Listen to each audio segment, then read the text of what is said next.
The life of a gigging musician may seem like nothing but fun nights and bright lights, but for those who depend solely on performing for a living, the pandemic has robbed them not only of their ability to do what they love, but also at a chance to earn a living. Local musicians D.U. Hara and Frankie McJohn. For it to just stop, it, it's it's like it took a big part of me away too. I mean, like, not I do love doing music and all that stuff, but of course financially too. So it just there's a lot of stress and anxiety. Any musician here on Guam, it's your main source of revenue. In terms, like, if you chose music as a career here, I mean, I know some people use it as supplemental income and something here and there, play like once a week, stuff like that. But the four of us in our band, we're all full-time musicians. Our income solely relies on people, and for us, it's like you have no people, you can't gather. There's no us. With no work opportunities, local musicians, like many others, have been solely reliant on federal dollars to survive. And with the PUA program set to end this week, many are left wondering, what do we do now? There's a lot of things going through my mind, like how am I gonna, how am I gonna provide right now?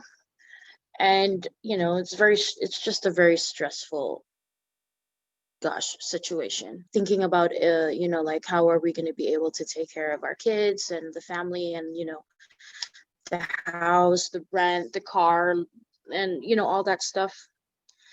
It's just, it's very overwhelming.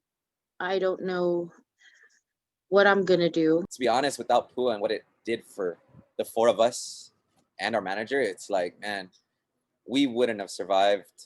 I mean, who knows what we would have done. Even with the recent easing of restrictions to include the recent openings of amusement parks and game rooms, bar owners blindly enter the new year with no word, schedule, or at the very least, communication as to when they'll be able to operate again. For those in the musician community, the lack of communication leaves them in the dark too. I feel like it's going to be a while for us to even get back on stage to perform, because it's been a long time. There's going to be some bars or places that are willing to have us back, but the pay is not going to be exactly the same. If anything, a lot lower, just for us to, for the establishment to build up, or we're probably not even going to be playing. For musicians like Frankie, he sees this moment of uncertainty as an opportunity to craft creative solutions. For me, I don't think it's up to everybody else. Personally, I don't think that we should continue to rely on other businesses to give us business. Personally, I think we can definitely start something, either government, not even necessarily government funded, but maybe government supported. Bring us to the table, ask us what you could do for us and what we can do for you. How can we be more creative in giving musicians opportunities? Reporting for Guam's News Network, I'm Peter Santos.